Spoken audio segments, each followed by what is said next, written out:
ബാക്കിയുള്ള ഹോട്ടൽസിലൊക്കെ നോണും കാണും വെജും കാണും. പക്ഷെ കാര്യം ഞാൻ പറയാൻ ആഗ്രഹിക്കുന്നു. രാവിലത്തെ ഉച്ചപൂജ കഴിഞ്ഞ് നട അതുമില്ല തിന്ന് വയറ്റിനകത്ത് എന്തോ ഒരു വീട് ഭയങ്കര വിശപ്പ്. ഇറങ്ങിയപ്പോ 10 മണിയായി. നേരെ മടത്തി വന്നത് മാത്രം ഓർമ്മ. കട്ടില് കണ്ടപ്പോ കുറച്ച് കിടന്ന് ഉറങ്ങിപ്പോയി. അപ്പോൾ ഞാൻ ഇവിടുന്ന് ഇറങ്ങിയിട്ടുണ്ട്. അപ്പോൾ ഇനി ഫുഡ് കഴിക്കാൻ പോകണം.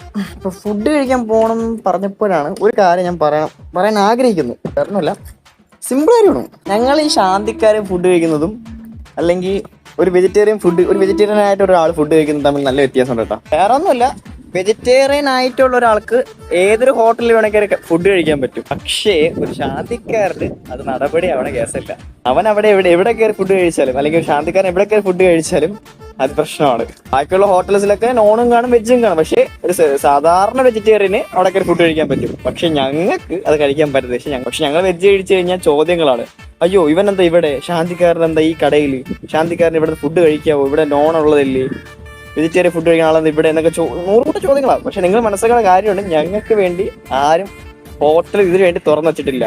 ശാന്തിക്കാർക്കെന്ന് പറഞ്ഞാൽ പ്യൂർ വെജിറ്റേറിയൻ എന്ന് പറഞ്ഞാൽ ഒരുപാട് കടകൾ, ഒരുപാട് ഹോട്ടൽസ് ഇല്ല. ട്രിവാൻഡ്രത്ത് വെജിറ്റേറിയൻ ഹോട്ടൽസ് വല്ലതും നിങ്ങൾ അറിവിലുണ്ടെങ്കിൽ ജസ്റ്റ് ഒന്ന് കമന്റ് ചെയ്യുക. കാരണം ഞാൻ വെജിറ്റേറിയൻ ഹോട്ടൽസ് തപ്പി നടക്കുക. കാരണം ട്രിവാൻഡ്രത്ത് എനിക്ക് വലിയ പിടുത്തമില്ല എവിടെയൊക്കെയാണ് ഈ സ്പോട്ടുകൾ ഉള്ളത്. അപ്പം നിങ്ങൾക്ക് അറിയാന്നുണ്ടെങ്കിൽ ജസ്റ്റ് ഒന്ന് കമന്റ് ചെയ്യാം. അപ്പൊ ഞങ്ങൾക്ക് ഫുഡ് കഴിക്കാൻ ഇച്ചിരി പാടാണ്. ഞാൻ പറഞ്ഞതിൽ എന്തെങ്കിലും തെറ്റുണ്ടോ സുഹൃത്തുക്കളെ? അതുപോലെ ഇങ്ങനത്തെ സംശയം നിങ്ങൾക്ക് ഉണ്ടായിട്ടുണ്ടെങ്കിൽ ഒന്ന് കമന്റ് ചെയ്യാം. അങ്ങനെ ആ വീഡിയോ എടുത്ത് അവിടെ നേരെ ലുലുലോട്ടാ പോയി. വന്നോടനെ ഹൈപ്പർ ചെയ്യുന്ന ഒരു വെജിറ്റബിൾ ബിരിയാണി, ഒരു മിക്സഡ് വെജ് സാലഡ് മേടിച്ചു. അവിടെ നിന്നെല്ലാം മേടിച്ച് നേരെ മടത്തിലെത്തി. ഇപ്പൊ നിങ്ങൾ ആലോചിക്കുന്നുണ്ടെങ്കിൽ ഇവൻ എന്താ കേട്ടെന്ന് വാക്ക് പറയാം. ഈ വീട്ടിൽ ഒന്ന് മാറ്റി പിടിക്കാൻ വിചാരിച്ചു. നിങ്ങൾക്ക് ഞാനത് പറയുന്നത് ഇഷ്ടമാണെങ്കിൽ കമന്റ് ചെയ്യാം. 11:30 ആയപ്പോ വെജ് ബിരിയാണി കഴിച്ചു. 12:30 ആയപ്പോ വെജ് സാലഡും കഴിച്ചു. അത് കഴിച്ചു കഴിഞ്ഞു 1 മണിയൊക്കെ ആയപ്പോ വീണ്ടും വിശന്നു. ഒരു പടല പൂവമ്പഴവും കൂടി അകത്തായി. എന്നിട്ട് വൈകിട്ട് 6:30 ആയപ്പോ ഒരു ചായ കുടിച്ചു. അതിന്റെ കൂടെ കഴിക്കാൻ 1 കിലോ ചിപ്സും ഉണ്ട്. അതീവൻ നല്ല മഴ പെയ്തു കേട്ടോ. ദീപാരാധന കഴിഞ്ഞ് വന്നപ്പോ ഒരു കുപ്പി വെള്ളവും കൂടി. മടത്തി എത്തിയ ഉടനെ 1 കിലോ മസാലക്കപ്പണ്ടി ഓരോ നേരം നുള്ളിപ്പറക്കി കഴിച്ചു. അപ്പൊ എത്രയുള്ളൂ, അടുത്ത് വിടണം. ബൈ.